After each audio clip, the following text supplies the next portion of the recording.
Feeling a little unsettled and stressed with the way things are in our world? Experience the peace of Jesus with Finding Peace, our 5-day devotional. Visit purposely.com to sign up. Purposely. Your life, God's purpose. Listen at purposely.com. Hey, it's Jen. Today on the Bible for Busy People, we're getting a bit poetic. And I'm curious, what is your favorite poem? I remember in high school being totally entranced by the language in T.S. Eliot's The Love Song of J. Alfred Prufrock. There was just this beautiful romance of having counted my life in coffee spoons and some of the other language that's in that poem. And lately, I've been loving Lindsay Rush's plays on words with her poems, like this one. She's a bit much. You mean like a bonus French fry in the bottom of the bag? Like a champagne shower? Like triple texting good news? Like buying coffee for the person behind you in line?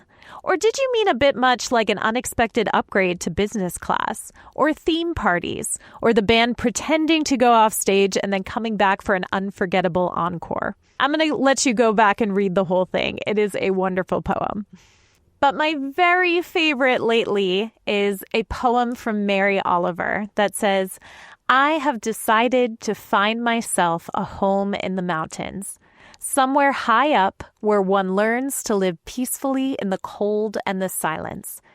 It's said that in such a place, certain revelations may be discovered, that what the Spirit reaches for may be eventually felt, if not exactly understood. Slowly, no doubt. I'm not talking about a vacation.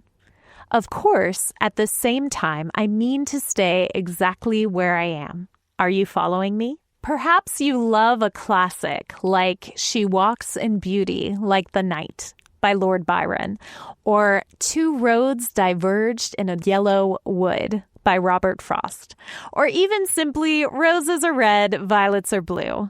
Poet unknown, but probably someone in your 5th grade class kept it going. Poetry is a solid literary genre in the Bible. About a third of the Bible is poetry. Poetry evokes emotion and connects us to God's emotion and creativity in a unique way. It is not solely informational, but tells us something we need to know in feeling, in imagery, in the abstract. In his article, The Bible and Poetry, Michael Edwards says, poetry is in itself a way of thinking and of imagining the world. It discovers with precision what it had to say only by saying it.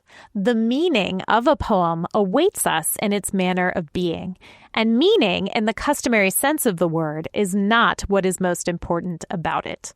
He also adds later in his post, poetry attracts our attention to language and to the mystery of words, to their capacity to create, almost by themselves, networks of meaning, unexpected emotions, rhythms, and a music for the ear and for the mouth that spreads through the entire body and all one's being. It acts similarly on the world by finding for the presences of the real new names and associations of words, of cadences, of sounds that give to the most familiar beings and objects a certain strangeness that is both disturbing and joyous. It burns up appearances, it uncovers the invisible, it opens, like a little casement or a great window, onto the unknown, onto something else. And I just feel like that is so beautifully described. The first poetic example in the Bible you might think of are the Psalms, but there is poetry throughout the scriptures. I found such a great article called Understanding Hebrew Poetry by Jean E. Jones. Here are some insights from her post. First of all, she says that Psalms are poems meant to be sung. Most poems are broken up into segments. Hebrew poetry employs parallelism, saying something in multiple ways, and repetition to help us understand the poetry. Stanzas, or groups of poetic lines, usually fall in recognizable patterns. She concludes by saying, understanding Hebrew poetry enables us to immerse ourselves in the Psalms so they can enliven our prayers and transform us. Another post by Hugh Osgood reminds us that poetry is meant to help us pace ourselves and take in the meaning with purposeful, reflective pauses worked in. I have personally noticed that there are a number of acrostics in poetry in the Bible, as in Lamentations and some of the Psalms, that follow the Jewish alphabet, letter by letter. An example of poetry from the scriptures that I want to share with you today is Psalm 31. It says, "In you, Lord, I have taken refuge. Let me never be put to shame. Deliver me in your righteousness. Turn your ear to me. Come quickly to my rescue. Be my rock of refuge, a strong fortress to save me. Since you are my rock and my fortress, for the sake of your name, lead and guide me. Keep me free from the trap that is set for me, for you are my refuge. Into your hands I commit my spirit. Deliver me, Lord, my faithful God." I hate those who cling to worthless idols. As for me, I trust in the Lord. I will be glad and rejoice in your love, for you saw my affliction and knew the anguish of my soul. You have not given me into the hands of the enemy, but have set my feet in a spacious place. I'm going to send you back to read the whole of Psalm 31. We don't have time to read it today, but it shows us a range of raw emotion, a bold but welcome expression of feelings before God, and coming back full circle to faith. By the way, Psalms are so great to pray through if you just can't find the words to pray. I feel like they give you good structure and things to remember as you pray, or it just gives you the words when you need them, when you can't really figure out what else to say.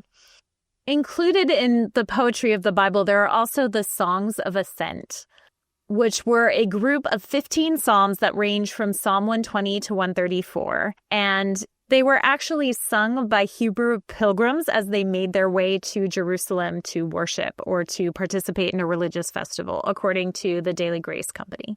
An example of a song of ascent is Psalm 121, which says, "I lift up my eyes to the mountains. Where does my help come from? My help comes from the Lord, the maker of heaven and earth. He will not let your foot slip. He who watches over you will not slumber. Indeed, he who watches over Israel will neither slumber nor sleep. The Lord watches over you. The Lord is your shade at your right hand. The sun will not harm you by day, nor the moon by night. The Lord will keep you from all harm. He will watch over your life. The Lord will watch over your coming and going, both now and forevermore." Other examples of poetry in the Bible are when Mary sings a song of praise after finding out that she's going to carry baby Jesus, and Zechariah's song of praise after he finds out he's going to be a father to John the Baptist. We also have Paul, who just expresses these short lyrical, poetic phrases as he is writing his letters. It just kind of bursts out of him. You get that sense. And they're called doxology. So there are a number of places that poetry comes into play. There's also lament, which we're going to talk about as a separate episode. Poetry helps us to be familiar with emotion, to connect through our emotion, to imagine things differently or see them from a different perspective, to come to an understanding of an abstract concept through description, and to express praise or lament. I think it's also an example of God's creativity and God's heart that so much poetry is included in the scriptures. I think God delights in poetry, just as God delights in these other genres that we're talking about in these next couple weeks. God is creative. God appreciates beauty. And I think poetry is something that expresses those things. How does poetry help us to connect to God's heart and character? That is, as you may have guessed, the essential question of all of these literary genres in the Bible that we are asking this week in our studies and next week.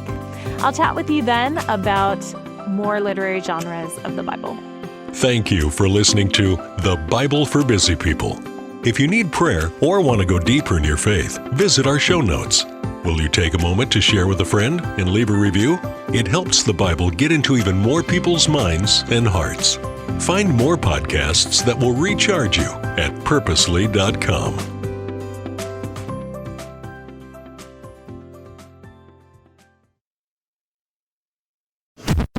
Thanks for listening.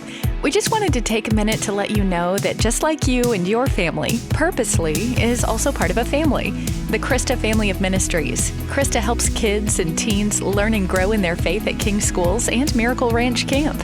And Krista shares Jesus with people in the poorest, most remote places through World Concern.